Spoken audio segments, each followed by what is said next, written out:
Hello there, Ben Bowers, the Spirit Specialist, and I'm here today to talk to you about a new release from one of my ongoing favourite distilleries. This is Lochlea. This is their Cask Strength edition, but this is batch 3.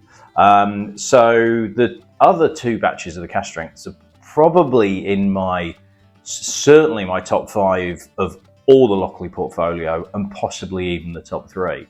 1 and 2 are slightly different, but still similar enough that it's difficult for me to pick which one is better, but they're probably together my second favourite of the entire portfolio. The top one being the overtone stout cask finish, which just was incredible. But the Cask Strengths were a very close second. Now this is slightly different, but I'm going to tell you about the distillery if you've not seen any of my previous videos before. I'll also tell you why this is slightly different in terms of the cask makeup compared to the other 2. And then before I taste it, I'll also tell you a little extra, which I think I've not had confirmed, but I have a feeling is also a little twist on this, which is why this is a very interesting new release, even though it says batch 3 on the label.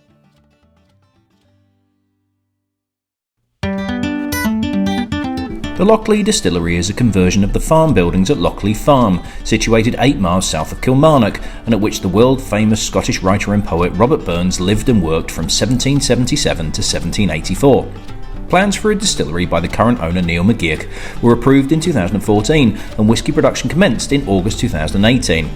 Malcolm Rennie, who had previously been distillery manager at the likes of Bruichladdich, Ardbeg, Kilchoman and Annandale, initially worked with Neil as a consultant before coming on board full-time to oversee the birth of the whisky. However, he then left to join the revitalisation of the Rosebank distillery in October 2021, not long before Lochlea's first release was due to launch, and he was replaced by John Campbell, who had previously been the distillery manager at Lefroy for 16 years.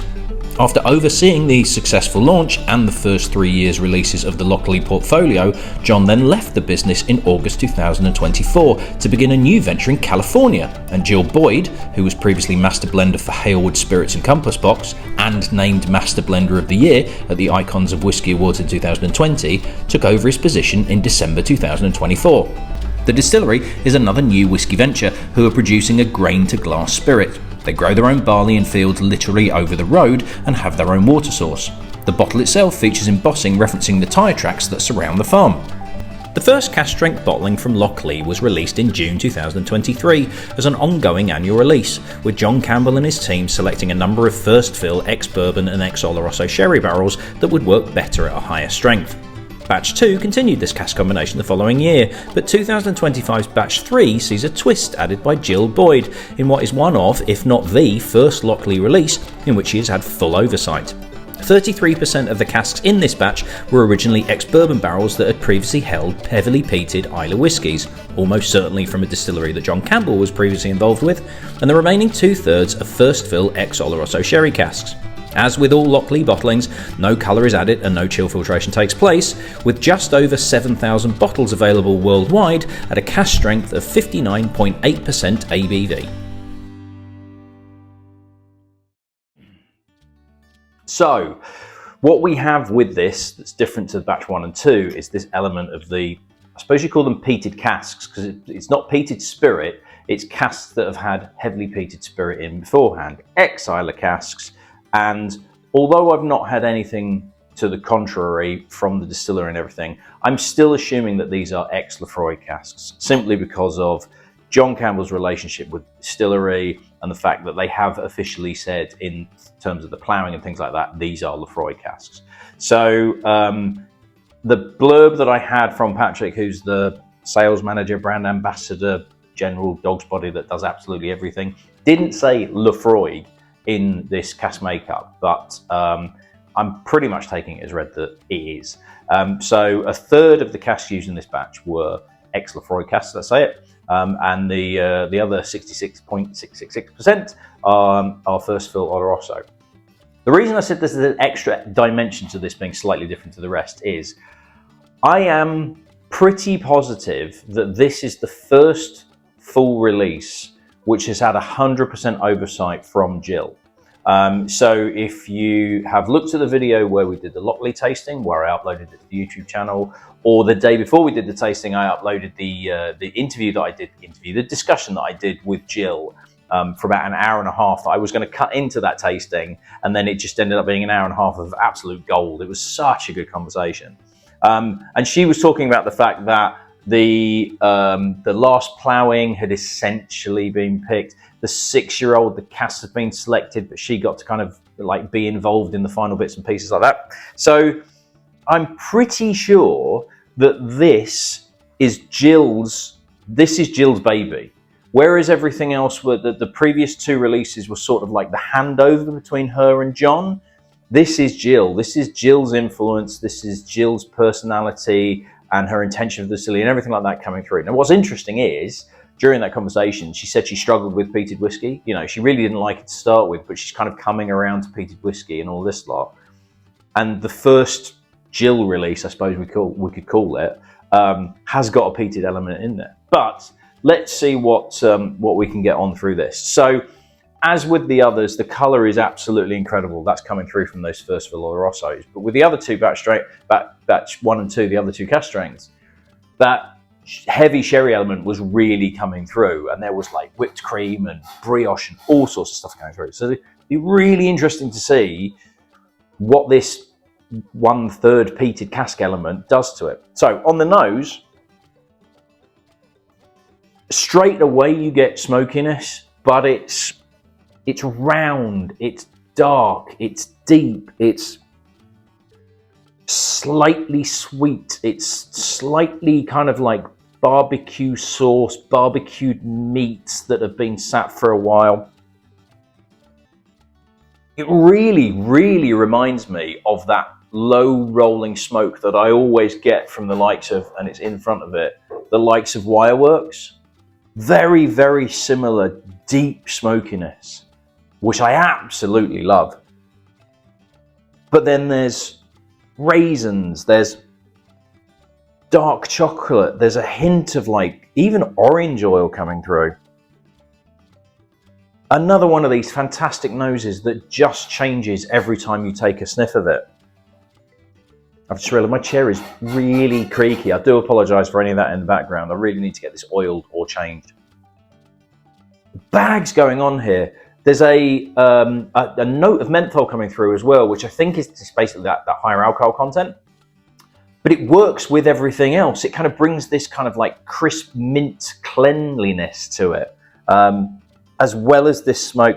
Now I'm getting a slight hint of almost like hazelnuts and Brazil nuts. There's so much going on, and that's just on the aroma. Now, there was loads going on in the other 2 batches as well. But what I think is this smoky element is just adding another level. It's not taking anything away. It's just, you know, this mountain of aromas that you've been getting from these previous 2 whiskies. We're just going to put another layer on top. And somehow we're not going to kind of complicate the aromas. We're not going to overpower anything. We're just going to add this layer that just adds even more to it. What an amazing nose. I could sniff that for hours. Right, but let's go on to the taste.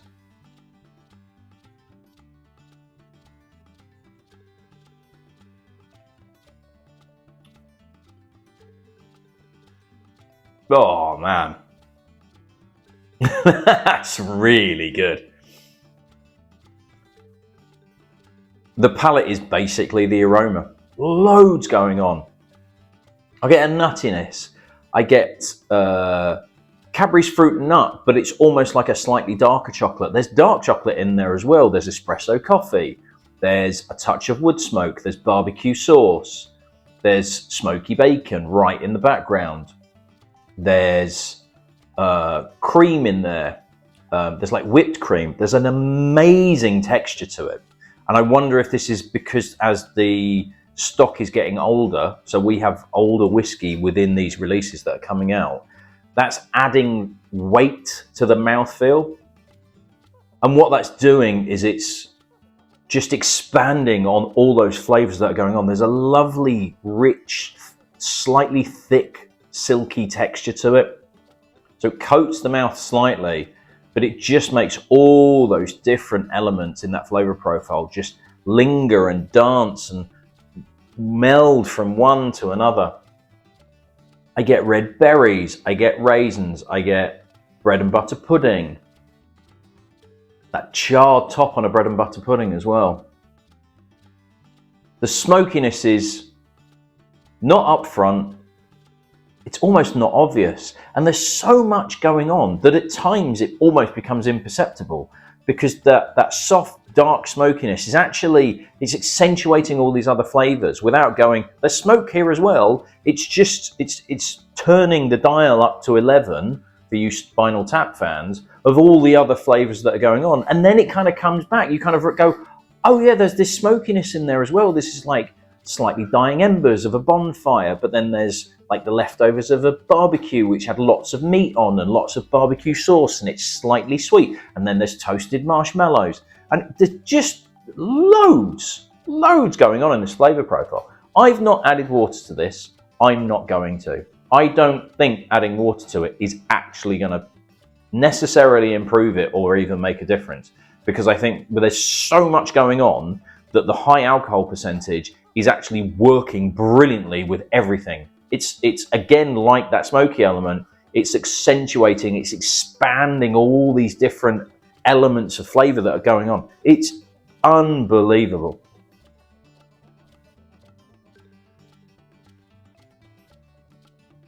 And for people that don't like peated whiskey, for people that don't like smoke or anything like that, I think it's subdued enough that it still works really, really well. You're going to get people that will, even if you don't tell them that it's got a smoky element to it, they're just going to pick it out and it's just going to put them off, because it's almost like a switch. It's like anything with any type of smoke in it, even if it's completely unpeated. I've had a couple of people turn around and go, oh no, that's too smoky for me. And I'm like, it's unpeated. There's no peat element in there at all, but it's actually, it's oakiness, or it's a dry note or something like that, that people go, oh, that's smoke, that's peat, I don't like it.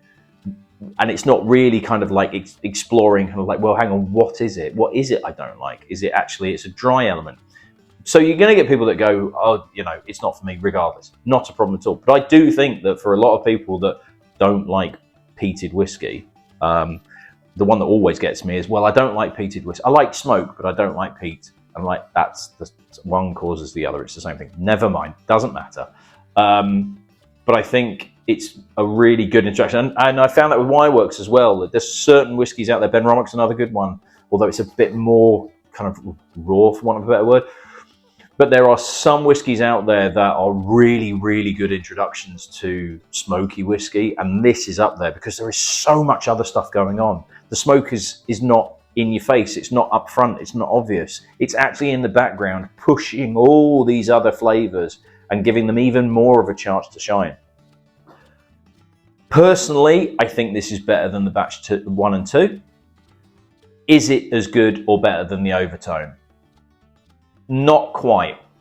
Not quite. You know what I really, really want to see though? And Jill or Patrick, if you are watching this or you've got to this point, I would absolutely love to see that finished in a stout cask. I think that's the only thing that's missing, because the Overtone release had a little bit of this smoky element because it was that kind of stout cask feel. That sort of intensity of the stout was actually giving a little indication of some kind of like dark smokiness going on. But you get that extra element of the stout, that kind of boost of chocolatiness and everything like that was coming through.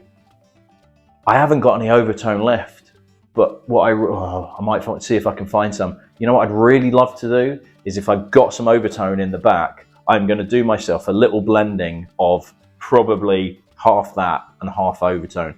If you've got any Overtone casks, guys, if you're watching this, and you've got some of this just lying around somewhere, and you might be able to put like a little bit into a stout cask just to finish it for, I think it would probably only need like 3 months. I don't think it would need a lot, but just to introduce that stout element, that could be mind-blowing. So this is very close second, if not a par. This is, pardon my French, fucking incredible. This is really good. And if this is, as I think it is, the first 100% Jill Boyd whiskey from Lochlea, Jesus Christ, we are in for some treats. This is like absolutely incredible stuff. Just the complexity, just the range of notes that's coming on from this. Incredible, absolutely amazing. What a whiskey that is. That is so good, so good. And that'll work in autumn, winter, chilling out in summer. God, I really wish that there was a overtone finish version of that, because that would probably blow my mind. So available through the Spirit Specialist, www.spiritspecialist.com. UK nationwide delivery is available, $64.99. I actually have a sample pack available, which is the last of the crops, the seasonal editions. So it's the third crop of sowing, harvest, fallow, ploughing. I've got Cask Strength batch 2 in there, and also the 6-year-old, because I had one bottle left and I wanted to give as many people the opportunity as I could to try it. So there is a sample pack available of those at 25 quid. And the Cask Strength batch 2, 3, they were all $64.99. So that is the same price as it was. There's been no price increases on that, which is very nice. This is an absolute belter. I cannot recommend this enough to anyone. So get yourself on the website, get yourself a bottle. It's just a stormer, one of, if not the equal best that Lochlea have done since day one. Absolutely amazing. And I cannot wait to see, because we know that the crops are done, we have our seasonal editions done, and that we are now kind of like, right, what's coming out next? There's going to be, from what the discussions I had with Jill was, it looks like there's going to be like a couple of other core ones. There'll be like our barley, but there might be a couple of kind of evolutions of a couple of the seasonals. So I cannot wait to see what is coming out next, because if it's anything like that, they're going to be absolutely amazing. So that's me done. If you can't tell, I like this one. I really like this one. That is me done for this video. I shall see you at the next one. Cheers.